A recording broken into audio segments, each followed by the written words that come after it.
ಪುನರುತ್ಥಾನ ದಿನದಂದು ನಿನ್ನ ಸನ್ನಿಧಿಯಲ್ಲಿ ನಮ್ಮನ್ನು ಸೇರಿಸಿದೆಯಪ್ಪ. ಸುರಕ್ಷಿತವಾಗಿ ಕರೆತಂದಿದ್ದಕ್ಕಾಗಿ ಸ್ತೋತ್ರ ಸ್ವಾಮಿ.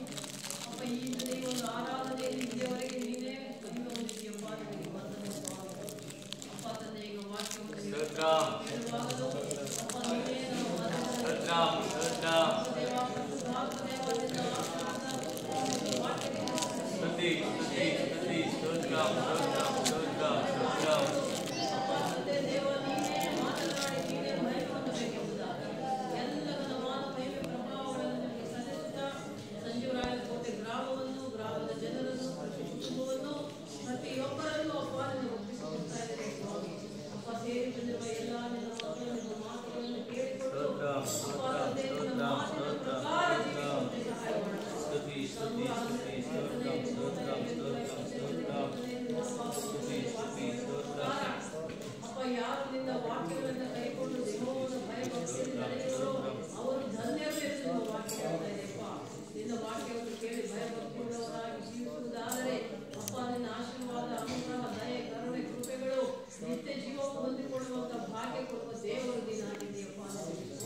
ಕೆಟ್ಟವರು, ನ್ಯಾಯಸ್ಥರು, ಅನ್ಯಾಯಸ್ಥರು.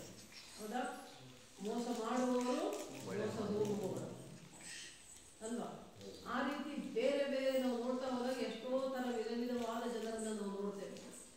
ಅದೇ ರೀತಿ ದೇವರ ದೃಷ್ಟಿಯಲ್ಲಿ ದೇವರು ಸೃಷ್ಟಿ ಮಾಡಿದಂತ ನಾವು ನೀವು ಭೂಮಿ ಮೇಲಿರುವಂತ ಎಲ್ಲಾ ಜನರನ್ನು ತೆಗೆದುಕೊಂಡಾಗ ಆ ದೇವರು ತಾನು ಸೃಷ್ಟಿ ಮಾಡಿದ ತನ್ನ ಮಕ್ಕಳು, ತನ್ನ ಜನರು ಹೇಗಿರಬೇಕು ಅಂತ ಇಷ್ಟಪಡ್ತಾನೆ ಅಂದ್ರೆ ದೇವರಿಗೆ ಇಷ್ಟ ಆಗೋ ಹಾಗೆ ನಾವಿರ್ಬೇಕಂತ.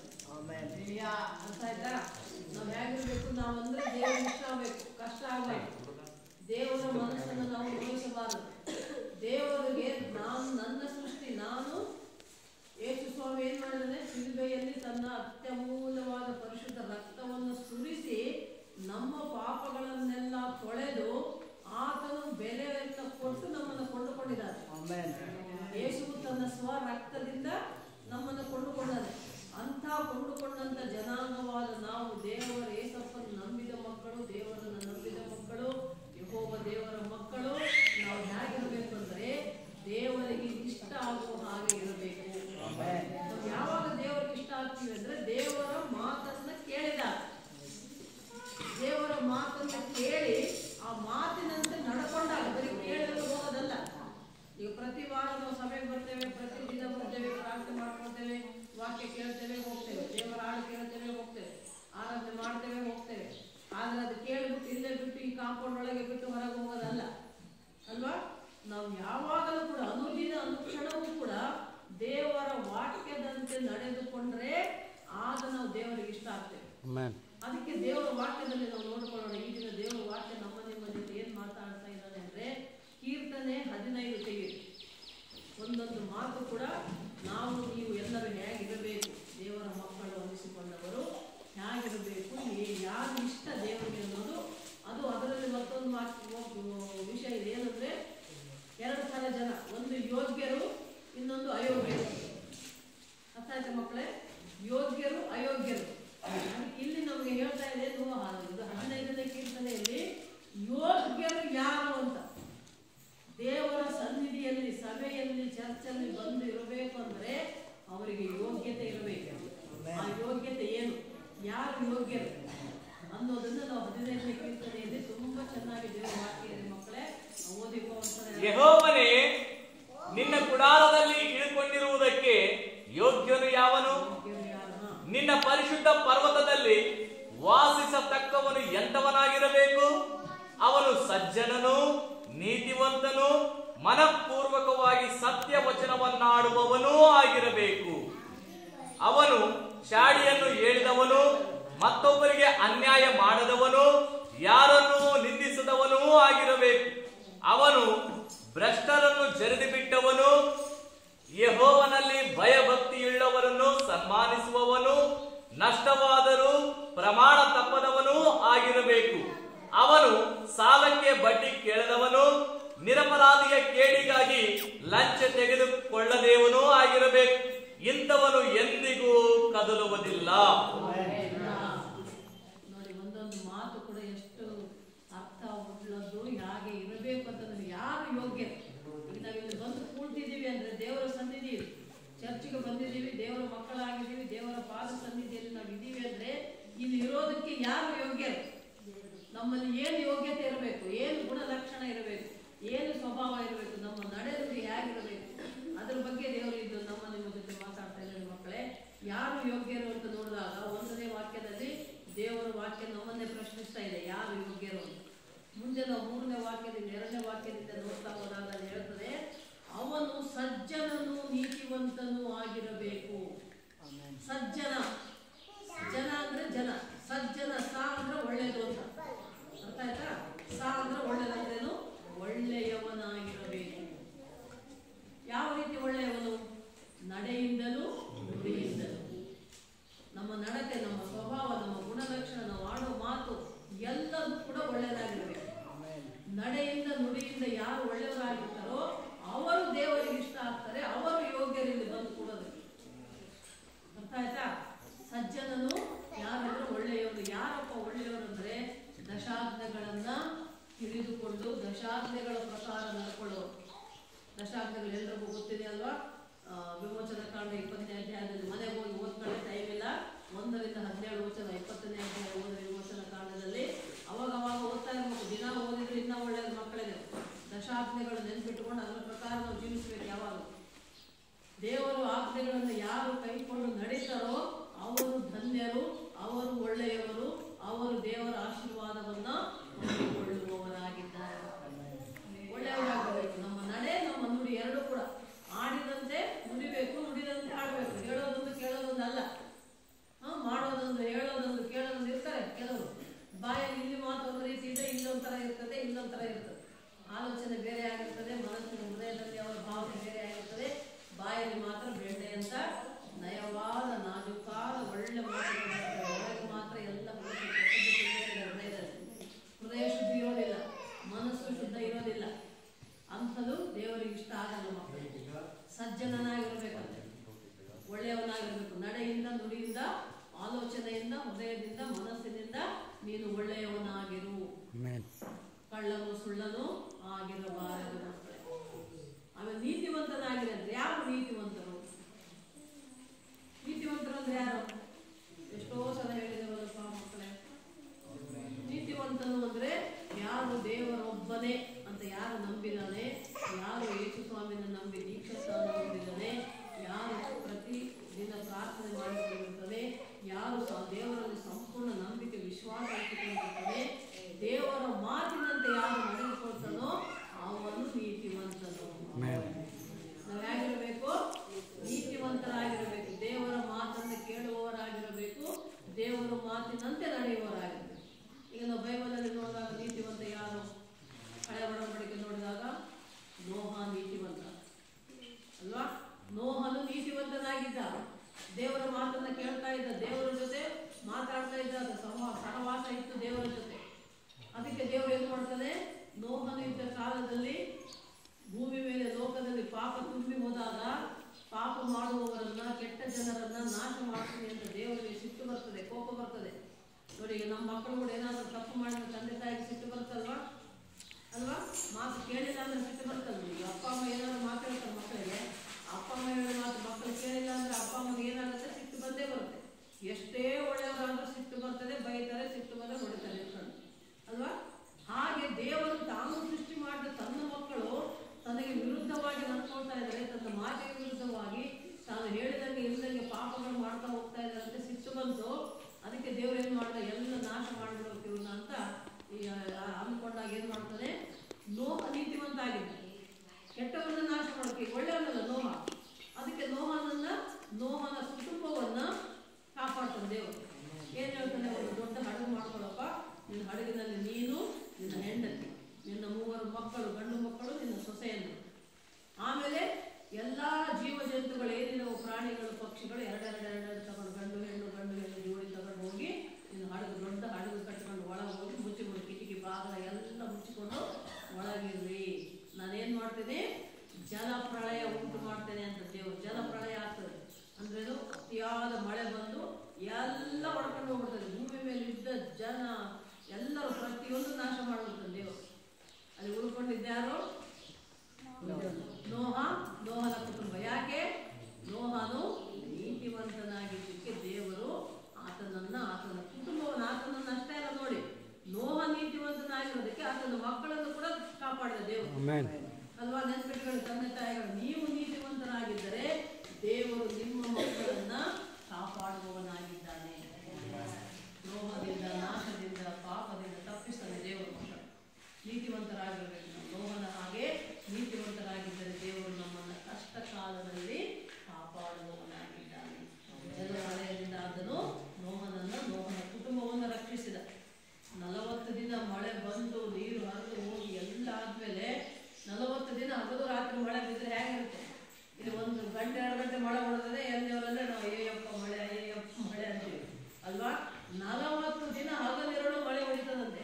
ಹೆಂಗಿರೋ ಕತೆ ಮತ್ತೆ ಎಲ್ಲ ಹೊಡ್ಕೊಂಡು ಹೋಗೋದೇ ಅಲ್ಲ. ಒಂದೇ ದಿನ ಜಾತ್ರೆ ಜೋರು ಮಳೆ ಬಂದ್ರೆ ಇಲ್ಲಿ ಹೊಡ್ಕೊಂಡು ಹೋಗ್ತೀವಿ. ಅಂಥದ್ದು 40 ದಿನ ಮಳೆ ಬಂದು ಭೂಮಿ ಮೇಲೆ ಇದ್ದದ್ದು ಎಲ್ಲವೂ ನಾಶ ಆಗ್ಬಿಡ್ತದೆ, ಎಲ್ಲ ಹೊಡ್ಕೊಂಡು ಹೋಗ್ಬಿಡ್ತದೆ. 40 ದಿನ ಆದಮೇಲೆ ನೋಹ ಅದು ಹಡಗಿನ ಬಾಗಿಲು ತೆಗಿತಾನೆ. ತೆಗೆದು ನೋಡಿದಾಗ ಒಳಗೆ ಏನು ಕಾಣಲ್ಲ. ಅದಕ್ಕೆ ಆತ ಮೊದಲು ಏನು ಮಾಡ್ತದೆ, ಕಾಗೆಯನ್ನು ಹೊರಗೆ ಬಿಡ್ತಾರೆ. ಎಲ್ಲ ಪ್ರಾಣಿಗಳು ತಂದಿದ್ದಾರೆ, ಪಕ್ಷಿಗಳು, ಪ್ರಾಣಿಗಳು ಜೋಡಿ ಒಳಗೆ. ಫಸ್ಟ್ ಕಾಗೆನ ಬಿಡ್ತಾರಂತೆ ಹೊರಗೆ. ಕಾಗೆನ ಬಿಟ್ಟರೆ ಅದು ಹೋಗಿದ್ದು ವಾಪಸ್ ಬರೋದೇ ಇಲ್ಲ. ಅರ್ಥಾಯ್ತು ಮಕ್ಕಳೇ? ಕಾಗೆ ಹೋಗ್ತದೆ, ಹೋಗಿದ್ದು ಮತ್ತೆ ಬರಲ್ಲ, ವಾಪಸ್ ಬರಲ್ಲ. ನೆಕ್ಸ್ಟ್ ಏನು ಮಾಡ್ತದೆ, ಪಾರಿವಾಳ ಬಿಟ್ಟಾಗ ಅದು ಹೋಗಿ ಎಲ್ಲ ಹಾರಾಡ್ಕೊಂಡು ತಿರುಗಾಡ್ಕೊಂಡು ಬರುವಾಗ ಒಂದು ಚಿಗುರೆಲೆ ಬಾಯಲ್ಲಿ ಹಿಡ್ಕೊಂಡು ಬರ್ತದೆ. ಎಲ್ಲಿಂದ ಬಿಟ್ಟಿರ್ತಾರೋ ಮತ್ತೆ ಅಲ್ಲಿಗೆ ಬರ್ತದೆ ಪಾರಿವಾಳ. ನೋಹನ ಹಡಗಿನೊಳಗೆ ಬಂದಾಗ ಅವಾಗ ನೋಡಿದಾಗ ಆಗ ನೋಹನ ಅನ್ನಿಸ್ತದೆ, ಒಂದು ಕಾಗೆ ಬರಲಿಲ್ಲ ಅಂದರೆ ಎಲ್ಲ ಕಾಗೆಯನ್ನೆಲ್ಲ ಕೊಳತು ಹೋಗಿ ಎಲ್ಲ ಹೊಡ್ಕೊಂಡು ಹೋಗ್ಬಿಟ್ಟಿದೆ. ಕೊಳೆತ ಪ್ರಾಣಿಗಳು, ಜೀವಿಗಳು ತಿಂತಂತ ಕಾಗೆ ಆ ಕಡೆ ಆಗ್ಬಿಡ್ತದೆ. ಪಾರಿವಾಳ ಏನಾಯ್ತು, ತನ್ನ ಯಜಮಾನನಿಗೆ ನಂಬಿಗಸ್ತನಾಗಿದ್ದು ಬಿಟ್ಟರು ಕೂಡ ಮತ್ತೆ ಅಲ್ಲಿಗೆ ಬಂತು. ಹೌದಾ? ಪಾರಿವಾಳ ಒಳ್ಳೆಯದದು, ವಿವೇಕ ಉಳ್ಳದ್ದು, ಜ್ಞಾನ ಉಳ್ಳದ್ದು ಪಾರಿವಾಳ ಪಕ್ಷಿ. ಅರ್ಥ ಆಯ್ತಮ್ಮ? ನಮಗೇನು ಪರಿಶುದ್ಧಾತ್ಮ ದೇವರು ಅಂದರೆ ಪಾರಿವಾಳಕ್ಕೆ ಹೋಲಿಸ್ತಾರೆ. ಅರ್ಥ ಆಯ್ತಾ? ಅದು ಚಿಗುರೆಲ್ಲ ಇಟ್ಕೊಂಡು ಬಂದಾಗ ಎಲ್ಲ ಶಾಂತವಾಗಿದೆ, ಮತ್ತೆ ಚಿಗುರ್ತಾ ಇದೆ, ಮತ್ತೆ ಭೂಮಿ ಮೇಲೆ ಒಳ್ಳೇದಾಗ್ತಾ ಇದೆ ಅಂತ ಅಂದುಕೊಂಡಾಗ ಅವಾಗ ಅವರು ಹಡಗನ್ನು ತೆಗೆದು ಎಲ್ಲರೂ ಹೊರಗಡೆ ಬರ್ತಾರೆ ಮಕ್ಕಳು. ದೇವರು ನೀತಿವಂತನ ಸಂತಾನವನ್ನು ಕೂಡ ದೇವರು ಕಾಪಾಡ್ತಾರೆ. ಅದಕ್ಕೆ ನಾವು ನೋಡ್ತೇವೆ ನೋಡಿ, 112ನೇ ಕೀರ್ತನೆ 2ನೇ ವಚನ ಓದಪ್ಪ.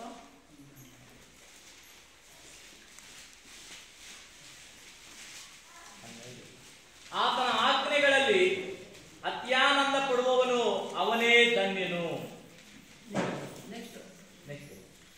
ಅವನ ಸಂತಾನವು ಲೋಕದಲ್ಲಿ ಬಲಿಷ್ಠವಾಗುವುದು, ನೀತಿವಂತನ ವಂಶವು ಶುಭ ಹೊಂದುವುದು. ಯಾರ ವಂಶ? ಯಾರ ಸಂತಾನ? ನೀತಿವಂತನ ಸಂತಾನ. ಅಂದ್ರೆ ಅರ್ಥ ಏನಿಲ್ಲಿ, ತಂದೆ ತಾಯಿಗಳು ನೀತಿವಂತರಾಗಿದ್ದರೆ ಅವರ ಸಂತಾನ, ಮಕ್ಕಳು, ಮಕ್ಕಳ ಮೊಮ್ಮಕ್ಕಳು ಎಲ್ಲರೂ ಕೂಡ ಶುಭವನ್ನೇ ಹೊಂದುತ್ತಾರೆ. ಅಂದ್ರೆ ಅವ್ರಿಗೆ ಒಳ್ಳೆಯದಾಗ್ತದೆ ಅಲ್ವಾ? ದಶಾಜ್ಞೆಗಳು ಓದಿ ಮನೆಯಲ್ಲಿ ಹೋಗಿ ಒಳ್ಳೆಯವರಾಗಿದ್ರೆ ತಲೆಮಾರುಗಳವರೆಗೆ ಶುಭವೇ ಆಗ್ತದಂತೆ. ಪಾಪ ಮಾಡಿದ್ರೆ ಮತ್ತೆ ಅವರಿಗೆ ಸಾವಿರಾರು ತಲೆಮಾರುಗಳವರೆಗೆ ಅವ್ರ ಮೇಲೆ ಶಾಪ ಬರ್ತದಂತೆ. ಅರ್ಥ ಆಯ್ತಾ? ನೀತಿವಂತನ ಸಂತಾನಕ್ಕೆ ಯಾವಾಗಲೂ ಶುಭವಾಗ್ತದೆ. ಅಂದ್ರೆ ನಾವು ತಂದೆ ತಾಯಿಗಳು, ಹಿರಿಯರು, ಕುಟುಂಬದಲ್ಲಿ ಮನೆಯಲ್ಲಿರೋರು ನೀತಿವಂತರಾಗಿರಬೇಕು. ದೇವರ ವಾಕ್ಯವನ್ನು ಕೇಳಿಕೊಂಡು ತಿಳ್ಕೊಂಡು ವಾಕ್ಯದ ಪ್ರಕಾರ ನಡ್ಕೊಂಡ್ರೆ ಮಾತ್ರ ನೀನು ನೀತಿವಂತನು. ಮತ್ತೆ ಮುಂದೆ ವಾಕ್ಯ ಹೇಳ್ತದೆ, ಮನಪೂರ್ವಕವಾಗಿ ಸತ್ಯವನ್ನಾಡುವವನಾಗಿರಬೇಕು. ಒಂದು ಸಜ್ಜನಾಗಿರಬೇಕು, ಒಳ್ಳೆಯನಾಗಿರಬೇಕು. 2ನೇದು ನೀತಿವಂತ ಆಗಿರಬೇಕು. 3ನೇದು ಸತ್ಯವನ್ನ ಆಡುವವನು, ಸುಳ್ಳುಗಾರ ಅಲ್ಲ.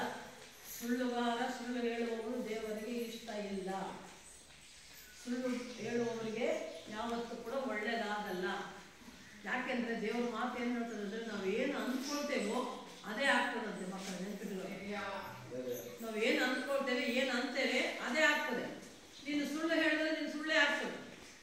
ನಿನ್ನ ಹತ್ರ ಏನಾದರೂ ಇತ್ತು, ಯಾರಾದರೂ ಸಹಾಯ ಕೇಳಕ್ಕೆ ಬಂದರು, ಇಲ್ಲಪ್ಪ ನನ್ನ ಹತ್ರ ಏನಿಲ್ಲ ಅನ್ಕೋ, ನಿನ್ನ ಹತ್ರ ಇದ್ದದ್ದು ಕೂಡ ಎಲ್ಲರಿಲ್ಲ. ಅರ್ಥ ಆಯ್ತಾ? ನಿನ್ನ ಕೈಲಾದರೆ ನೀನು ಸಹಾಯ ಮಾಡು. ವಾಕ್ಯ ಹೇಳ್ತದೆ, ನಿನ್ನ ಕೈಲಾದರೆ ನಿನ್ನ ನೆರೆಯವನು ನಿನಗೆ ಯಾರಾದರೂ ಸಹಾಯ ಕೇಳಿದ್ರೆ ನೀನು ಸಹಾಯ ಮಾಡುವ ಪರಿಸ್ಥಿತಿ ನಿನಗಿದ್ದರೆ, ಕೊಡುವ ಪರಿಸ್ಥಿತಿ ನಿನಗಿದ್ದರೆ ನೀನು ಕೊಡು, ಸಹಾಯ ಮಾಡೋದಕ್ಕೆ 100ಕ್ಕೆ 100ರಷ್ಟು ಪ್ರತಿಫಲ ದೇವರು ನಿನಗೆ ಕೊಡ್ತಾನೆ. ಇಟ್ಟುಕೊಂಡು ಇಲ್ಲ ಅಂದ್ರೆ ನಿನ್ನಲ್ಲಿ ಇದ್ದದ್ದು ಕೂಡ ಇಲ್ದಂಗೆ ಆಗ್ಬಿಡ್ತದೆ. ಅಂದ್ರೆ ನೀನು ಮೋಸ ಹೋಗ್ತಿ ಅಥವಾ ಕಳ್ಕೊಳ್ತಿ ಅಥವಾ ಏನೋ ಒಂದು ಆಗ್ತದೆ, ರೋಗ ಬರ್ತದೆ, ಹೋಗಿ ಆಸ್ಪತ್ರೆಗೆ ಇರ್ತೀವಿ, ಏನೋ ಒಂದು ಆಗಿ ನಿನ್ನ ತಿರೋದನ್ನು ನೀನು ಕಳ್ಕೊಂಡ್ಬಿಡ್ತೀವಿ ಅಂತ ವಾಕ್ಯ. ಅರ್ಥ ಆಯ್ತಾ? ಸುಳ್ಳು ಹೇಳಬಾರ್ದು, ಯಾವ ಕಾರಣಕ್ಕೂ ನಾವು ಸುಳ್ಳು ಹೇಳಬಾರ್ದು. ಸಾಯ್ತೀವಿ, ಸಾಯಿಸ್ತಾರೆ ಅಂತ ಕೂಡ ನಾವು ಸುಳ್ಳು ಹೇಳಬಾರ್ದು. ಸತ್ರ ಪರವಾಗಿಲ್ಲ, ಎಷ್ಟು ಹೇಳಿದ್ರೆ ಕ್ರೈಸ್ತರಲ್ಲಿ ನಾವು ಎಷ್ಟೊಂದು ನಂಬಿದ ಮಕ್ಕಳಿಗೆ ಸಾವು ಅಂದ್ರೆ ಭಯ ಇಲ್ಲ, ಸಂತೋಷ. ಯಾಕೆ? ಸತ್ರ ನಾವು ಮತ್ತೆ ನಾವು ಹೇಳಿರ್ತೀವಿ, ದೇವರ ಜೊತೆ ಪರಲೋಕದಲ್ಲಿ ಇರ್ತೀವಿ. ಆ ನಂಬಿಕೆ ನಮಗೆ ನಿರೀಕ್ಷೆ. ಆ ನಂಬಿಕೆ ನಿರೀಕ್ಷೆಯಲ್ಲಿದ್ದವರು ಯಾವುದಕ್ಕೂ ಭಯ ಪಡಬಾರದು, ಯಾವುದೇ ಕಾರಣಕ್ಕೂ ಸುಳ್ಳು ಹೇಳಬಾರದು, ಸತ್ಯವನ್ನೇ ಹೇಳುವವರಾಗಿರಬೇಕು. ಅದು ಕೂಡ ಯೇಸು ಸ್ವಾಮಿ ನಂಬಿದ ಮಕ್ಕಳು ಸತ್ಯ. ಏನು ಸತ್ಯ ಹೇಳಬೇಕಂದ್ರೆ ನಮ್ಮ ದೇವರು ಸತ್ಯವುಳ್ಳ ದೇವರು. ಹೌದಾ? ನಾವು ನಂಬಿದ ಯೇಸು ಸ್ವಾಮಿ ಸತ್ಯವುಳ್ಳ ದೇವರು. ಏನು ಸತ್ಯ? ಪರಲೋಕದಿಂದ ಭೂಲೋಕಕ್ಕೆ ನರ ಮನುಷ್ಯನಾಗಿ ಬಂದಿದ್ದು ಸತ್ಯ, ಭೂಮಿ ಮೇಲೆ ಮನುಷ್ಯನಂತೆ ಜೀವಿಸಿದ್ದು ಸತ್ಯ, ಮತ್ತೆ ಶಿಲುಬೆಯಲ್ಲಿ ನನ್ನ ಪಾಪಕ್ಕಾಗಿ ತನ್ನ ಪ್ರಾಣ ಕೊಟ್ಟ, ತನ್ನ ರಕ್ತ ಸುರಿಸಿದ, ಅದು ಸತ್ಯ. ಸಮಾಧಿ ಮಾಡಲ್ಪಟ್ಟಿದ್ದು ಸತ್ಯ ಯೇಸು ಸ್ವಾಮಿಯನ್ನ. ಮತ್ತೆ ಸಮಾಧಿ ಮಾಡಲ್ಪಟ್ಟ ಯೇಸಪ್ಪ 3ನೇ ದಿನ ಪುನರುತ್ಥಾನನಾಗಿ ಸಮಾಧಿಯಿಂದ ಎದ್ದು ಬಂದಿದ್ದು ಸತ್ಯ. ಮತ್ತೆ ಬಂದ ಮೇಲೆ ಮತ್ತೆ ಎಲ್ಲರಿಗೆ ಕಂಡು ಮಾತಾಡಿ ಮತ್ತೆ ಶರೀರವಾಗಿ ಇದ್ದ ಹಾಗೆನೆ ಪ್ರಾಣಾತ್ಮ ಶರೀರದಿಂದ ಯೇಸು ಸ್ವಾಮಿ ಮತ್ತೆ ಪರಲೋಕಕ್ಕೆ ಹೋಗಿದ್ದು ಸತ್ಯ. ಮತ್ತೆ ಎರಡನೇ ಸಲ ಬರ್ತಾನೆ ನ್ಯಾಯ ತೀರ್ಪು ಮಾಡಕ್ಕೆ, ಅದು ಸತ್ಯ. ಇದು ಸತ್ಯ. ಇದನ್ನು ನಾವು ತಿಳ್ಕೋಬೇಕು. ಇದು ಇನ್ನೊಬ್ಬರಿಗೆ ಹೇಳುವವರಾಗಿರ್ಬೇಕು. ಅಂದ್ರೆ ಏನಿದು ಸುವಾರ್ತೆ, ಇದು ಶುಭವಾರ್ತೆ. ಯೇಸು ಸ್ವಾಮಿ ಬಗ್ಗೆ ಹೇಳುವುದು ಸುವಾರ್ತೆ. ಈ ಸುವಾರ್ತೆ ಸತ್ಯವಾದ ಸುವಾರ್ತೆ, ಸತ್ಯವಾದ ಮಾತು. ಇದನ್ನು ನಾವು ಬೇರೆಯವರಿಗೆ ಹೇಳುವಾಗೆ ಇರಬೇಕು, ಸತ್ಯವನ್ನಾಡುವವನಾಗಿರಬೇಕು ಅಂತ ನೋಡ್ರಿ ವಾಕ್ಯ. ಮನಪೂರ್ವಕವಾಗಿ ಮನಸ್ಸಿನಿಂದ ನಾವು ಅನುಭವಿಸಿದ ಅದ್ಭುತದಿಂದ, ಸಂತೋಷದಿಂದ, ಸಮಾಧಾನದಿಂದ ಸಾಕ್ಷಿಗಳಾಗಿ ನಾವು ಯೇಸು ಸ್ವಾಮಿ ಬಗ್ಗೆ ಸತ್ಯವನ್ನೇ ಆಡುವವನಾಗಿ ಇರಬೇಕು. ಅವನು ಇಷ್ಟ ದೇವರಿಗೆ, ಅವನು ದೇವರಿಗೆ ಇಷ್ಟ, ದೇವರ ಸನ್ನಿಧಿಯಲ್ಲಿರೋದಕ್ಕೆ ಯೋಗ್ಯನು ಅಂತದೆ. ನೆಕ್ಸ್ಟ್ ನೋಡಿ, ಅವನು ಚಾಡಿಯನ್ನು ಹೇಳಿದವನು ಮತ್ತೊಬ್ಬರಿಗೆ ಅನ್ಯಾಯ ಮಾಡದವನು ಆಗಿರಬೇಕು. ಚಾಡಿ ಹೇಳೋದಿದ್ದು ಒಂದು ಬಹಳ ಕೆಟ್ಟ ಚಟ ಕೆಲವರಿಗೆ ಅಲ್ವಾ? ಒಬ್ಬರ ಬಗ್ಗೆ ಇನ್ನೊಬ್ಬರ ಹತ್ರ ಮಾತಾಡದೇ ಇದ್ರೆ ಅವ್ರಿಗೆ ಸಮಾಧಾನ ಆಗಂಗಿಲ್ಲ. ಒಳ್ಳೆಯದ್ರಲ್ಲಿ ಕೆಟ್ಟದ್ರಲ್ಲಿ ಒಟ್ಟು ಒಬ್ಬರಿಗೊಬ್ರು ಇನ್ನೊಬ್ರು ಹೇಳ್ತಾನೆ ಇರ್ತಾರೆ. ಒಳ್ಳೇದು ಹೇಳೋದಕ್ಕಿಂತ ಕೆಟ್ಟದ್ದು ಹೇಳೋದೇ ಜಾಸ್ತಿ ಅಲ್ವಾ? ಒಬ್ಬರ ಬಗ್ಗೆ ಇನ್ನೊಬ್ಬರ ಹತ್ರ ಮಾತಾಡೋದು, ಕೆಟ್ಟ ವಿಷಯಗಳನ್ನೇ ಬಹಳ ಬೇಗ ಹೇಳ್ಕೊಂಡು ಹೋಗ್ತಾರೆ. ಅವ್ರ ಎದುರಿಗೆ ಏನೋ ಒಳ್ಳೆಯದಾಗಿರ್ತಾರೆ, ಚೆನ್ನಾಗಿ ಮಾತಾಡ್ತಾರೆ. ಅವ್ರು ಹೋದ್ಮೇಲೆ ಇನ್ನೊಬ್ಬರ ಹತ್ರ ಅವ್ರ ಬಗ್ಗೆ ಮತ್ತೆ ಕೆಟ್ಟದಾಗಿ ಮಾತಾಡೋದು. ಇದು ಚಾಡಿ ಹೇಳೋದು. ಅವಳು ಹಿಂಗೆ, ಇವಳು ಹಿಂಗೆ, ಅವನು ಹಂಗೆ, ಅಲ್ಲಿ ಹೋದ, ಇಲ್ಲಿ ಹೋದ, ಅದು ಮಾಡ್ದ, ಇಲ್ಲಿ ಮಾಡ್ದ, ಹಾಗೆ ಹೀಗೆ ಅಂತ ಒಬ್ಬರ ಮೇಲೆ ಒಬ್ಬರು ಆಡ್ಕೋತೀವಲ್ಲ ನಾವು, ಅದು ಚಾಡಿ ಹೇಳೋದು. ಚಾಡಿ ಹೇಳದವನು ಆಗಿರಬೇಕಂದ್ರೆ ಚಾಡಿ ಹೇಳಬಾರದು. ಚಾಡಿ ಹೇಳಿದ್ರೆ ನೀನು ಇಲ್ಲಿ ಇರೋದಕ್ಕೆ ಯೋಗ್ಯನಲ್ಲ, ಅಯೋಗ್ಯ. ಯೋಗ್ಯ ಅಲ್ಲ ಅಂದ್ರೆ ಅರ್ಥ ಏನು? ಅಯೋಗ್ಯ ಅಂತ ಅರ್ಥ ಅಲ್ವಾ? ಯೋಗ್ಯರಾಗಿರ್ಬೇಕಂದ್ರೆ ಚಾಡಿ ಹೇಳಬಾರ್ದು. ಅಷ್ಟೇ ಅಲ್ಲ, ಇನ್ನೊಬ್ಬರಿಗೆ ನಾವೇನು ಮಾಡಬಾರ್ದು? ಅನ್ಯಾಯ ಮಾಡಬಾರ್ದು.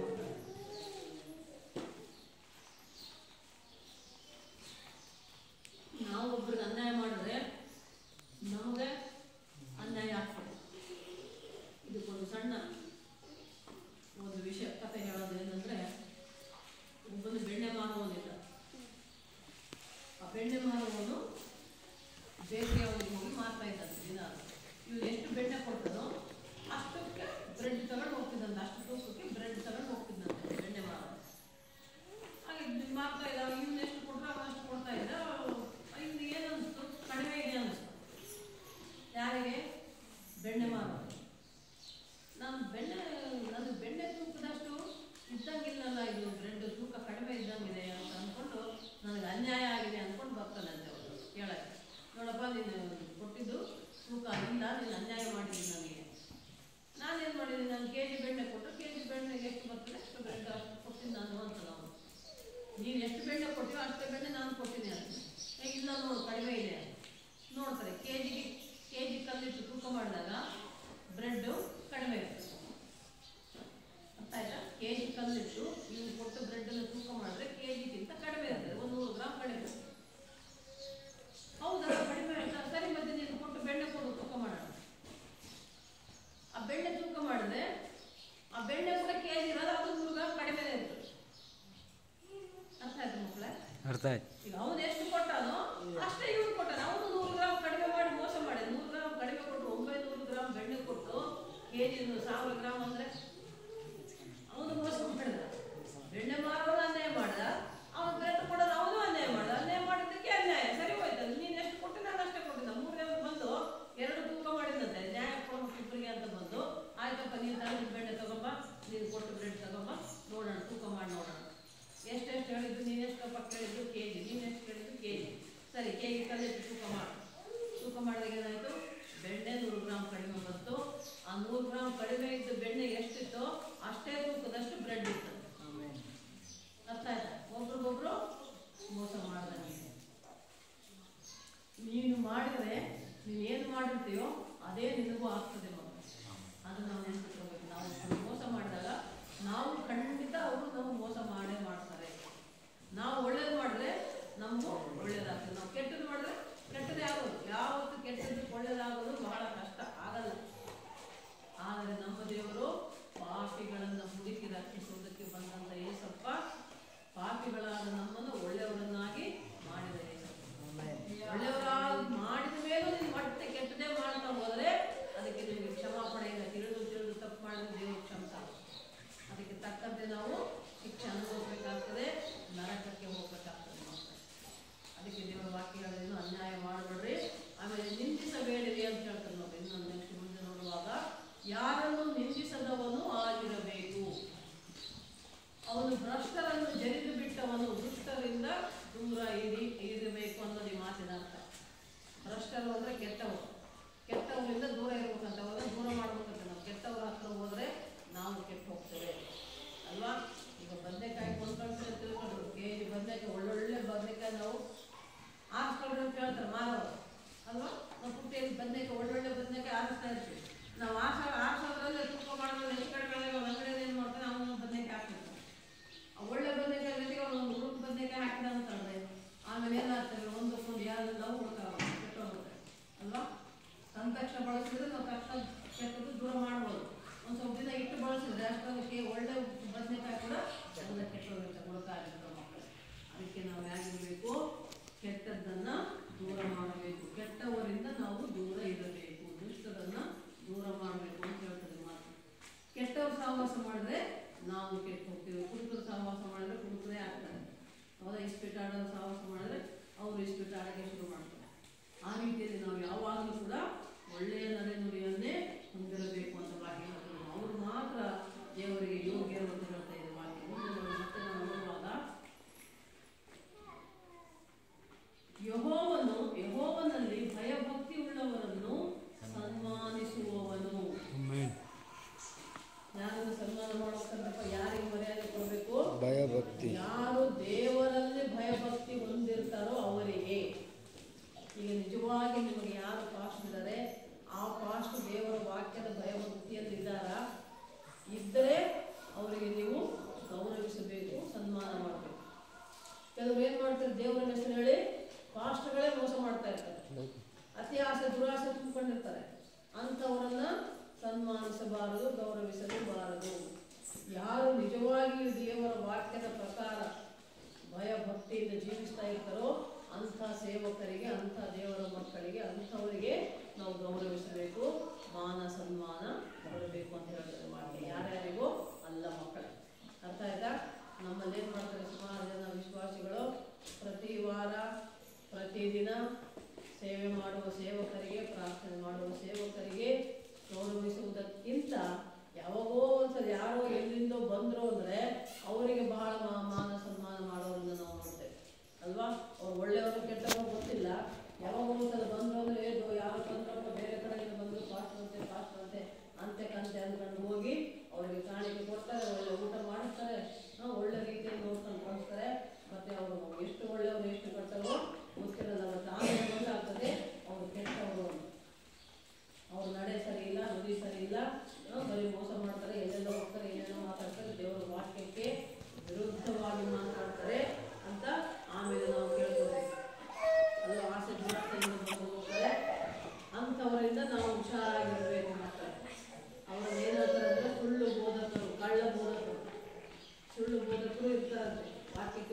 ವಿರುದ್ಧವಾಗಿ ಮಾತಾಡುವವರು ಇದ್ದಾರೆ, ದೇವರಿಗೆ ವಿರುದ್ಧವಾಗಿ ನಡ್ಕೊಳ್ಳುವವರು ಇದ್ದಾರೆ, ಪಾಪ ಮಾಡುವಂತ ಸೇವಕರು ಇದ್ದಾರೆ.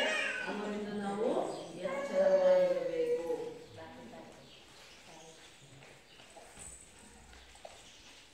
ಅನಂತರ ನೋಡಿ ಮುಂದೆ ಹೇಳ್ತಿದ್ದ ವಾಕ್ಯ,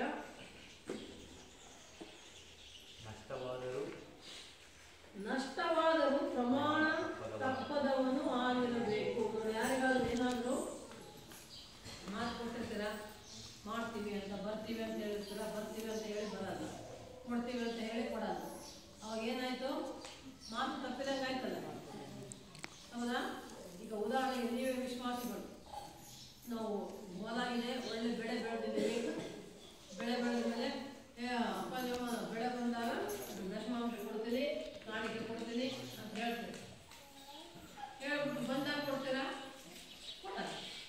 ಅದು ಎಷ್ಟು ಜನ ನೀವು ಸರಿಯಾದ ರೀತಿಯಲ್ಲಿ ದೇವರ ಹೆಸರಿನಲ್ಲಿ ದೇವರಿಗಾಗಿ ದಶಮಾಂಶ ಕೊಡ್ತಾ ಇದ್ದೀರಾ, ಬೆಳೆದ ಬೆಳೆಯಲ್ಲಿ ಕೊಡ್ತಾ ಇದ್ದೀರಾ ಭಾಗ? ನಿಮ್ಮನ್ನೇ ಕೇಳ್ಕೊಳ್ಳಿ. ಈ ವಾಕ್ಯ ಹೇಳ್ತದೆ, ನೀವು ಕೊಡ್ತೀನಿ ಅಂತ ಹೇಳಿ ಕೊಡದೇ ಇದ್ದಾಗ ಏನದು? ಏನಾದಂಗೆ ಲೆಕ್ಕ? ಇಲ್ಲಿ ವಾಕ್ಯ ಹೇಳೋ ಪ್ರಕಾರ ಪ್ರಮಾಣ ತಪ್ಪಿದವರಾಗಿರ್ತೀರಿ. ಅದಕ್ಕೆ ವಾಕ್ಯ ಹೇಳ್ತದೆ, ಪ್ರಮಾಣ ತಪ್ಪದವರಾಗಿರ್ರಿ, ಮಾತಿನಂತೆ ನಡೆಯಿರಿ. ಏನಾದರೂ ಮಾಡ್ತೀವಿ ಅಂದ್ರೆ ಮಾಡಬೇಕು, ಕೊಡ್ತೀವಿ ಅಂದ್ರೆ ಕೊಡಬೇಕು, ಬರ್ತೀವಿ ಅಂದ್ರೆ ಬರಬೇಕು. ಅರ್ಥ ಆಯ್ತಾ? ಹೇಳಿದ ಮಾತಿನಂತೆ ನಡ್ಕೊಳ್ಬೇಕು, ಮಾತು ತಪ್ಪಬಾರದು. ದೇವರ ಮಕ್ಕಳು, ದೇವರ ಸೇವಕರು ಯಾರೇ ಆಗಲಿ, ಯೇಸು ಸ್ವಾಮಿನ ನಂಬಿದ ಮೇಲೆ ನಾವು ಕೊಟ್ಟ ಮಾತಿನಂತೆ ನಾವು ನಡ್ಕೊಳ್ಬೇಕು ಅಲ್ವಾ? ಮಾತು ಕೊಟ್ಟು ಮಾತು ತಪ್ಪಬಾರ್ದು ಯಾವಾಗಲೂ. ಯಾರೋ ಕಷ್ಟದಲ್ಲಿರ್ತಾರೆ, ಬರ್ತೀವಿ ಸಹಾಯ ಮಾಡ್ತೀವಿ ಅಂತ ಹೇಳ್ಬಿಟ್ಟು ಅವ್ರು ನಿಮ್ಮನ್ನು ನೀವು ಬರ್ತೀರಾ, ಏನೋ ಸಹಾಯ ಮಾಡ್ತೀರಾ ಅಂತ ಕಾಯ್ತಾ ಇರ್ತಾರೆ ಅಂದ್ಕೊಳ್ಳಿ. ನೀವು ಹೋಗಿಲ್ಲ ಅಂದರೆ ಅವ್ರಿಗೆ ಎಷ್ಟು ದುಃಖ ಆಗುತ್ತೆ ಅಲ್ವಾ? ಎಷ್ಟು ನಿರಾಸೆ ಆಗುತ್ತೆ. ಆಸೆ ಇಟ್ಕೊಂಡಿರ್ತಾರೆ, ಅವ್ರ ಆಸೆ ನಿರಾಸೆ ಆಗುತ್ತೆ. ಅವ್ರ ಆಸೆ ನಿರಾಸೆ ಪಟ್ಟು ದುಃಖ ಪಟ್ಟರೆ ಅದರಿಂದ ನಿಮಗೆ ಒಳ್ಳೇದಾಗಲ್ಲ.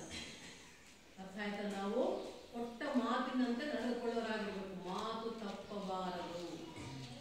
ಅವರು ಯೋಗ್ಯರು, ಅವರು ದೇವರಿಗೆ ಇಷ್ಟ. ಮಾತು ಕೊಟ್ಟ ಮಾತಿನಂತೆ ನಡ್ಕೊಳ್ಳುವವರು ದೇವರಿಗೆ ಇಷ್ಟವಾಗಿರ್ತಾರೆ ಮಕ್ಕಳೇ.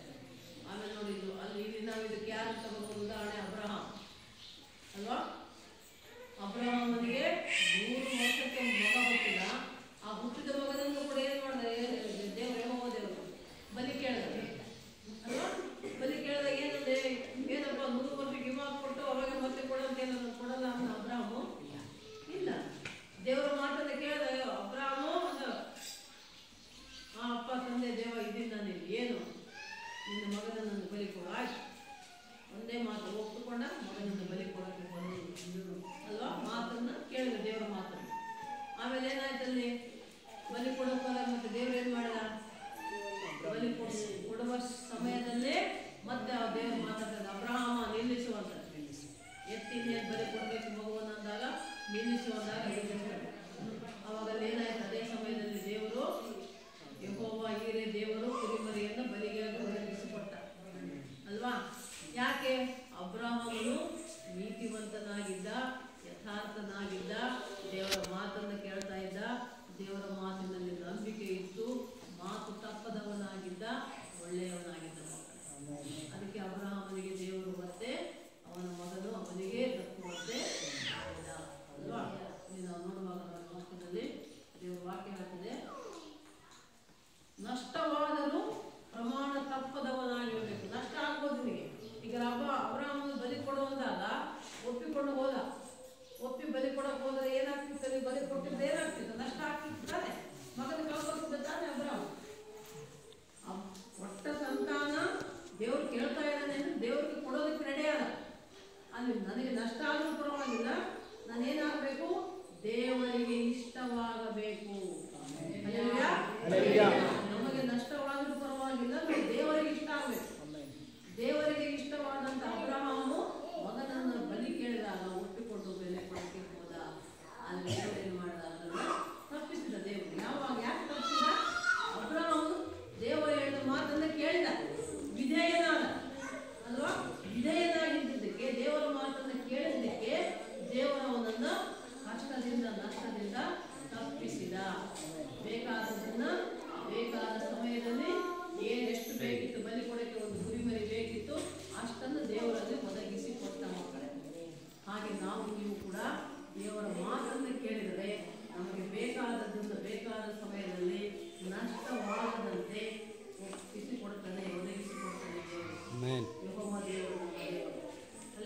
ದೇವರು ನಮಗೆ ಬೇಕಾದದನ್ನ ಒದಗಿಸಿಕೊಡುವುದಾಗಿದ್ದಾರೆ ಮಕ್ಕಳು. ಅದಕ್ಕೆ ದೇವರ ವಾಕ್ಯ ಹೇಳ್ತದೆ. ಮುಂದೆ ನಾವು ನೋಡುವಾಗ ನೋಡಿ, ಇನ್ನೊಂದು ಇನ್ನ 2 ಅಂಶ ಬಹಳ ಮುಖ್ಯವಾಗಿದೆ. ಏನಂದ್ರೆ ಅವನು ಸಾಲಕ್ಕೆ ಬಡ್ಡಿ ಕೇಳದವನಾಗಿರಬೇಕು. ದೇವರ ಮಕ್ಕಳು, ದೇವರ ಸೇವಕರು ಯಾರೇ ಇರಲಿ, ಎಷ್ಟೇ ಶ್ರೀಮಂತರಾಗಿರಲಿ, ನೀವು ಬಡ್ಡಿಗೆ ಸಾಲ ಕೊಡಬಾರದು, ಬಡ್ಡಿ ತಗೋಬಾರದು, ಬಡ್ಡಿ ತಿನ್ನಬಾರದು. ಅದು ದೇವರಿಗೆ ಇಷ್ಟ ಇಲ್ಲ. ಯಾರಾದ್ರೂ ಕಷ್ಟದಲ್ಲಿ ಸಹಾಯ ಮಾಡ್ರಿ, ಕೈ ಸಾಲ ಸುಮ್ಮನೆ ಕೊಡ್ರಿ, ಎಷ್ಟು ಕೊಡ್ತಾರೆ ಅಷ್ಟು ತಗೊಂಡಿರ್ಬೇಕಾದ್ರೆ ಸಹಾಯ ಮಾಡಿ. ಅದು ಬಿಟ್ಟು 1%, 2%, 5%, 10%, 20% ಏನು ಪರ್ಸೆಂಟ್ಗಳು ಲೆಕ್ಕನೇ ಇಲ್ಲ ಸಾಲ ಬಡ್ಡಿ ಅಲ್ವಾ? ದೇವರ ಮಕ್ಕಳು ಯಾವಾಗಲೂ ಸಾಲ ಬಡ್ಡಿಗೆ ಕೊಡಬಾರ್ದು, ತಗೋಬಾರ್ದು, ಬಡ್ಡಿ ತಿನ್ನಬಾರ್ದು ಅಂತ ವಾಕ್ಯ ನೋಡಿ. ಈ ವಾಕ್ಯ ಪ್ರಕಾರ ಇರಬೇಕು. ಗೊತ್ತಾಯ್ತಮ್ಮ? ಎಷ್ಟೇ ಕಷ್ಟ ಆದರೂ ನಾವು ಸಹಿಸಿಕೊಂಡು ಹೋಗಬೇಕೇ ಹೊರತು ಬಡ್ಡಿಗೆ ಕೊಟ್ಟು ಅದೇ ಒಂದು ವ್ಯಾಪಾರ. ಬಡ್ಡಿ ವ್ಯಾಪಾರ ಮಾಡಿದ್ರೆ ಭಾಳ ಜನ ಇಲ್ಲ. ದೇವರ ಮಕ್ಕಳು ಇದ್ದಾರೆ, ಪಾಠಗಳು ವಿಶ್ವಾಸಿಗಳು ಕೊಡ್ತಾರೆ ಸಾಲ, ವಿಶ್ವಾಸಿಗಳು ಪಾಠಗಳು ಕೊಡ್ತಾರೆ ಸಾಲ ಅಂತವರು ಇದ್ದಾರೆ. ಆದರೆ ಅದು ತಪ್ಪು ಅಂತ ವಾಕ್ಯ ನೆನಪುಗಳು. ಆ ಥರ ಯಾರಾದರೂ ಇದ್ದರೆ ನೀವು ಇನ್ನು ಮೇಲೆ ಆ ರೀತಿ ಮಾಡಬೇಡಿ. ಅರ್ಥ ಆಯ್ತಾ? ನೆಕ್ಸ್ಟ್ ನೋಡಿ, ಇನ್ನೊಂದು ಬಹಳ ಮುಖ್ಯವಾದ ಅಂಶ ನಾವು ದೇವರ ವಾಕ್ಯದಲ್ಲಿ ನೋಡುವಾಗ, ನಿರಪರಾಧಿಯ ಕೇಡಿಗಾಗಿ ಲಂಚ ತೆಗೆದುಕೊಳ್ಳದವನಾಗಿರಬೇಕು. ನೋಡಿ, ಯಾರಾದರೂ ನ್ಯಾಯ ಮಾಡಕ್ ಹೋಗ್ತಾರೆ, ಜಗಳ ತಂಟೆ ತಕರಾರಾದಾಗ ನ್ಯಾಯ ಮಾಡಕ್ ಹೋದವ್ರು ಏನ್ ಮಾಡ್ತಾರೆ?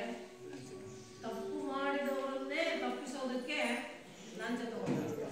ಅಂದ್ರೆ ಈ ಲಾಯರ್ಗಳಿದ್ದಾರೆ ಬಹಳ. ಈ ಲಾಯರ್ಗಳನ್ನ ಏನಂತಾರೆ ಅಂದ್ರೆ ಲಯರ್ ಅಂತಾರೆ. ಲಾಯರ್ ಅಂದ್ರೆ ವಕೀಲ, ಲಯರ್ ಅಂದ್ರೆ ಸುಳ್ಳುಗಾರ.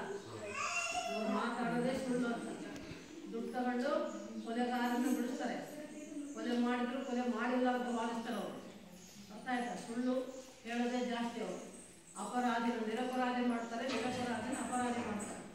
ಅದಕ್ಕೆ ಇಲ್ಲಿ ವಾಕ್ಯ ಹೇಳ್ತದೆ, ನಿರಪರಾಧಿಯನ್ನ ಏನ್ ಮಾಡಬಾರ್ದಪ್ಪ? ವಾಕ್ಯ ಹೇಳೋದಿದೆ, ನಿರಪರಾಧಿಯ ಕೇಡಿಗಾಗಿ ಲಂಚ ತೆಗೆದುಕೊಳ್ಳದವನು ಆಗಿರಬೇಕು. ನಿರಪರಾಧಿಯ ಕೇಡಿಗಾಗಿ ಅಂದ್ರೆ ನಿರಪರಾಧಿಗೆ ಶಿಕ್ಷೆ ಕೊಡೋದಕ್ಕೆ ಮಾಡೋದಕ್ಕೆ ಲಂಚ ತಗೊಂಡು ಕೆಲಸ ಮಾಡಬೇಡ.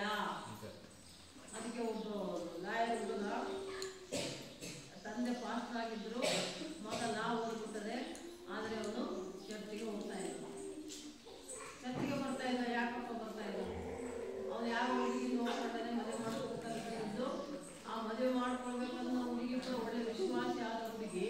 ಆ ಹುಡುಗಿನೂ ಚರ್ಚಿಗೆ ಹೋಗೋಣ ಅಂತಾನೆ, ಅವನು ಚರ್ಚಿಗೆ ಹೋಗ್ತಾ ಇಲ್ಲ. ಯಾಕೆ ಅಂತ ಯಾವ ಕಂಡಿದ್ದೆ, ಯಾಕೆ ಹಿಂಗಾಗ್ಬಿಟ್ಟು ನೀನು ಬರ್ತಾ ಇಲ್ಲ? ಏನು ಮಾಡಪ್ಪ, ನಾನು ಲಾ ಓದ್ಬಿಡ್ತೀನಿ, ಮತ್ತೆ ನಾನು ಲಾ ನನ್ನ ಎಲ್ಲ ತಪ್ಪು ಒಪ್ಪು ಎಲ್ಲ ಮಾಡ್ಬೇಕಾಗ್ತದೆ, ಅದಕ್ಕೆ ಮತ್ತೆ ನಾನು ಬರಲ್ಲ. ನೋಡಿ, ಕೆಲಸಕ್ಕಾಗಿ ದೇವರನ್ನೇ ಬಿಟ್ಕೊಂಡು ದೇವರನ್ನ ನಾವು ನೋಡ್ತಾ ಇದ್ದೇವೆ ಸಮಾಜದಲ್ಲಿ. ಆದರೆ ಎಂಥ ಪರಿಸ್ಥಿತಿ ಬಂದರೂ ಕೂಡ ನಾವು ದೇವರ ಮಕ್ಕಳಾದವರು ನ್ಯಾಯದಿಂದ ಇರಬೇಕು, ನಿಷ್ಠೆಯಿಂದ ಇರಬೇಕು, ತಗ್ಗಿಸಿಕೊಂಡಿರಬೇಕು, ದೇವರ ವಾಕ್ಯಕ್ಕೆ ವಿಧೇಯರಾಗಿರಬೇಕು, ದೇವರ ವಾಕ್ಯದ ಪ್ರಕಾರ ನಾವು ಅಲ್ವಾ? ಯೋಗನ ನೋಡಿ, ಯೋಗನಿಗೆ ಎಷ್ಟು ಕಷ್ಟ ಬಂತು ಅಲ್ವಾ? ಎಷ್ಟೆಲ್ಲ ಶ್ರೀಮಂತನಾದ ಯೋಗ ಎಲ್ಲವನ್ನು ಕಳ್ಕೊಳ್ತಾನೆ. ಎಲ್ಲ ಕಳ್ಕೊಂಡ್ರು ಕೂಡ ದೇವರನ್ನು ಬಿಡಲ್ಲ ಅಲ್ವಾ? ಯೋಗದ ಗ್ರಂಥ ನಾವು ನೋಡಿದಾಗ ಎಲ್ಲವನ್ನು ಕಳ್ಕೊಳ್ತಾನೆ, ಆದರೆ ದೇವರನ್ನು ಮಾತ್ರ ಬಿಡಲ್ಲ, ನಂಬಿಕೆ ಬಿಡಲ್ಲ, ಪ್ರಾರ್ಥನೆ ಬಿಡಲ್ಲ ಅಲ್ವಾ? ಎಂಥ ಪರಿಸ್ಥಿತಿ ಬಂದರೂ ಕೂಡ ನಾವಿಲ್ಲಿ ಇದ್ದವರು, ದೇವರ ಮಕ್ಕಳಾದವರು, ದೇವರ ಸೇವಕರಾದವರು, ದೇವರನ್ನು ಬಿಡಬಾರ್ದು, ನಂಬಿಕೆ ಬಿಡಬಾರ್ದು, ಪ್ರಾರ್ಥನೆ ಬಿಡಬಾರ್ದು. ಈ 3 ಇದ್ದರೇನೆ ನೀನು ಬದುಕಿದ್ದಂಗೆ ಲೆಕ್ಕ, ಬದುಕಿರೋದು. ಈ 3 ಇಲ್ಲ ಅಂದ್ರೆ ನೀನಿಲ್ಲ, ಬದುಕಿದ್ರು ಸತ್ತಂತೆ. ನಂಬಿಕೆ ಇಲ್ಲ, ಪ್ರಾರ್ಥನೆ ಇಲ್ಲ ಅಂದ್ರೆ ನೀವು ಬದುಕಿ ಕೂಡ ಸತ್ತಂಗೆ ಲೆಕ್ಕ ಆಗ್ತದೆ ದೇವರ ವಾಕ್ಯ. ಅರ್ಥ ಆಯ್ತು? ಹಾಗೆ ನಾವು ನೋಹನಂತೆ ನೀತಿವಂತರಾಗಿರೋಣ, ಅಬ್ರಹಾಮನಂತೆ ನಂಬಿಗಸ್ತರಾಗಿರೋಣ, ಮತ್ತು ಯೋಗದ ಪ್ರಕಾರ ತಾಳ್ಮೆಯಿಂದ ನಾವು ಎಂಥ ಕಷ್ಟದ ಪರಿಸ್ಥಿತಿ ಬಂದರೂ ಕೂಡ ದೇವರನ್ನು ಬಿಡದಂಗೆ ನಂಬಿಕೆಯನ್ನು ಪ್ರಾರ್ಥನೆ ಮಾಡಿಕೊಂಡಿದ್ದರೆ ಅವರು ಯೋಗ್ಯರು. ಯಾರು ಯೋಗ್ಯರು? ಯಾಕೆ ಯೋಗ್ಯರು? ಒಂದೇ ವಾಕ್ಯ ಓದಪ್ಪ ಮಗ. ಯೆಹೋವನೇ ನಿನ್ನ ಗುಡಾರದಲ್ಲಿ ಇಳುಕೊಂಡಿರುವುದಕ್ಕೆ ಯೋಗ್ಯನು ಯಾವನು? ನಿನ್ನ ಪರಿಶುದ್ಧ ಪರ್ವತದಲ್ಲಿ ವಾಸಿಸತಕ್ಕವನು ಎಂತವನಾಗಿರಬೇಕು? ಅವನು ದೇವರ ಗುಡಾರದಲ್ಲಿರುವವರು ದೇವರ ಪರಿಶುದ್ಧ ಪರ್ವತದಲ್ಲಿರುವುದು, ದೇವರ ಸನ್ನಿಧಿಯಲ್ಲಿರುವವರು. ಇವೆಲ್ಲ ಗುಣಗಳು ಏನು ನಾವು ನೋಡಿರಲ್ಲ, ಸಜ್ಜನಾಗಿರಬೇಕು, ನೀತಿವಂತನಾಗಿರಬೇಕು, ಅನ್ಯಾಯ ಮಾಡದವನಾಗಿರಬೇಕು, ಸತ್ಯವನ್ನೇ ಆಡುವವನಾಗಿರಬೇಕು, ಮತ್ತು ನಿಂದೆ ಎದುರಿಸುವವನಾಗಿರಬಾರದು, ಚಾಡಿ ಹೇಳುವವನಾಗಿರಬಾರದು, ಮೋಸ ಮಾಡುವವನಾಗಿರಬಾರದು, ಮತ್ತು ದೇವರ ವಾಕ್ಯಕ್ಕೆ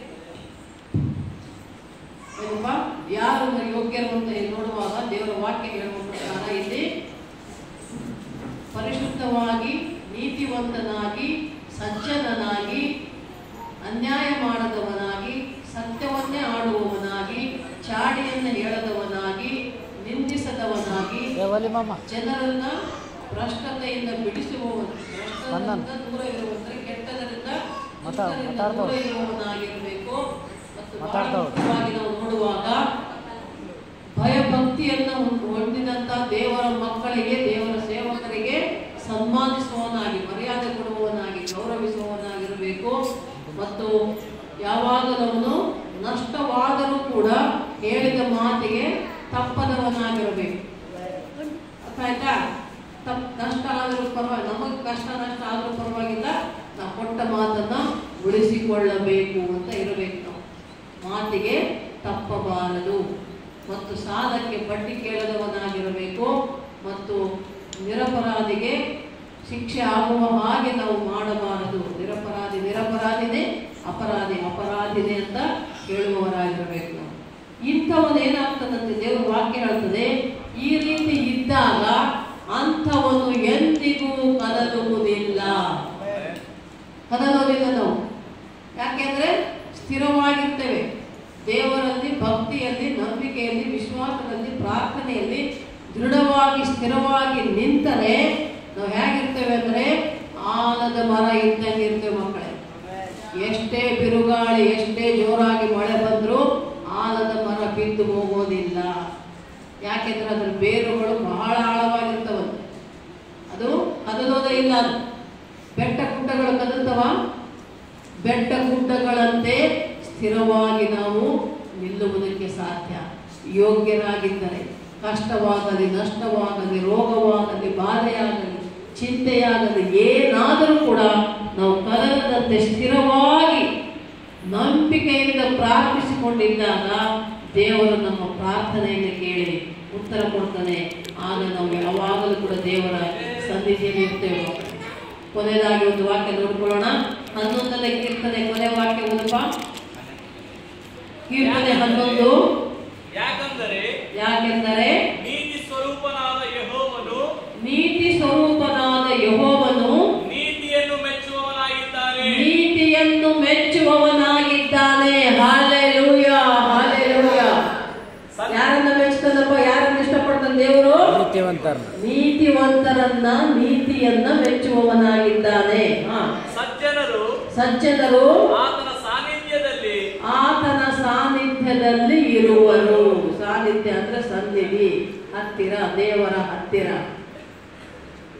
ಅರ್ಥ ಆಯ್ತಾ? ಸಜ್ಜನರು ದೇವರ ಸನ್ನಿಧಿಯಲ್ಲಿ ಇರ್ತಾರೆ. ಯಾವಾಗಲೂ ನಾವು ಒಳ್ಳೆಯವರಾಗಿದ್ರೆ ಯಾವಾಗಲೂ ದೇವರ ಜೊತೆ ಇರ್ತೇವೆ, ನಿತ್ಯ ಜೀವ ಹೊಂದಿಕೊಳ್ತೇವೆ. ಬದುಕಿರೋವರೆಗೆ ಭೂಮಿ ಮೇಲೆ ದೇವರು ನಮ್ಮ ಜೊತೆ ಇರ್ತಾನೆ. ನಾವು ಮರಣ ಹೊಂದಿದಾಗ ನಮ್ಮ ದೇಹವು ಮಣ್ಣಿಗೆ ಹೋದರೆ ನಮ್ಮ ಆತ್ಮವು ಪರಲೋಕಕ್ಕೆ ದೇವರ ಹತ್ತಿರ ಹೋಗ್ತದೆ. ಅಲ್ಲಿ ನಾವು ದೇವರ ಹತ್ತಿರ ಇರ್ತೇವೆ. ಇಲ್ಲಿ ದೇವರು ನಮ್ಮ ಹತ್ತಿರ ಇರ್ತಾನೆ. ಅಂದ ಮೇಲೆ ನಾವು ಸಜ್ಜನರಾಗಿರಬೇಕು. ಸಜ್ಜನರಿಗೆ ಮಾತ್ರ ದೇವರ ಸನ್ನಿಧಿ ಸಿಗ್ತದೆ ಮಕ್ಕಳೇ, ಎಲ್ಲರಿಗಲ್ಲ. ಅರ್ಥ ಆಯ್ತಾ? ಈಗ ನಾವೇನು ಯಾರು ಯೋಗ್ಯರಾಗಿರಬೇಕು ಅಂತ ವಾಕ್ಯ ಕೇಳಿದೆವೋ ಆ ವಾಕ್ಯದ ಪ್ರಕಾರ ನೀವು ಜೀವಿಸುವುದಾದರೆ, ನಾವು ಯೋಗ್ಯರಾಗಿರುವುದಾದರೆ, ದೇವರಿಗೆ ಇಷ್ಟವಾದವರಾಗಿರುವುದಾದರೆ ನಮಗೆ ಪರಲೋಕ ರಾಜ್ಯ ಸಿಗ್ತದೆ. ಭೂಮಿಯಲ್ಲಿ ಸಂತೋಷವಾಗಿರ್ತೇವೆ. ಆ ನಂತರ ಪರಲೋಕ ರಾಜ್ಯದಲ್ಲಿ ದೇವರ ಜೊತೆಗೆ, ದೇವರ ಸನ್ನಿಧಿಯಲ್ಲಿ, ಪರಲೋಕ ರಾಜ್ಯದಲ್ಲಿ ದೇವರ ಸಿಂಹಾಸನದ ಮೇಲೆ ಕೂತಿದ್ದರೆ ನಾವು ಹೀಗೆ ದೇವರ ಪಾದ ಸನ್ನಿಧಿಯಲ್ಲಿ ಇರ್ತೇವಂತೆ ಮಕ್ಕಳೇ. Hallelujah, hallelujah, hallelujah. ನಾವು ನೀವೆಲ್ಲರೂ ಕೂಡ ಯೋಗ್ಯರಾಗಿರೋಣ. ದೇವರ ಸನ್ನಿಧಿಯ ಸದಾ ಕಾಲ ದೇವರ ಸನ್ನಿಧಿಯಲ್ಲಿ ನಾವಿರೋಣ. ತೆಲುಗು ಹಾಡಿದೆಯಲ್ಲಪ್ಪ, ಯಾವುದದು? ಸದಾಕಾಲము ನೀತೋನೇ నేనుండాలని ಅಲ್ವಾ? ಒಂದು ಲೈನ್ ಹಾಡ್ರೆ. సదాకాలము నీతో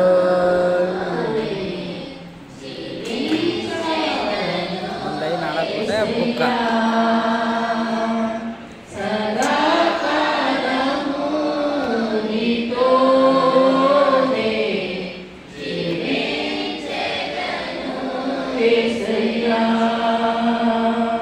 ಸದಾಕಾಲ ಎಲ್ಲಿರ್ಬೇಕು ನಾವು? ಎಲ್ಲಿರ್ಬೇಕು? ದೇವರ ಸನ್ನಿಧಿಯಲ್ಲಿ. ಸದಾಕಾಲ ನಾವು ದೇವರ ಸನ್ನಿಧಿಯಲ್ಲಿರ್ಬೇಕು ಮಕ್ಕಳೇ. ಆಗಲೇ ನಮಗೆ ಸಂತೋಷ ಸಮಾಧಾನ ದೇವರು ಕೊಡುವವನಾಗಿದ್ದಾನೆ. ಅಂತ ಒಂದು ದೇವರ ಸಂತೋಷ ಸಮಾಧಾನ ಸದಾಕಾಲ ನಮ್ಮ ನಿಮ್ಮ ಜೊತೆಗಿರಲಿ.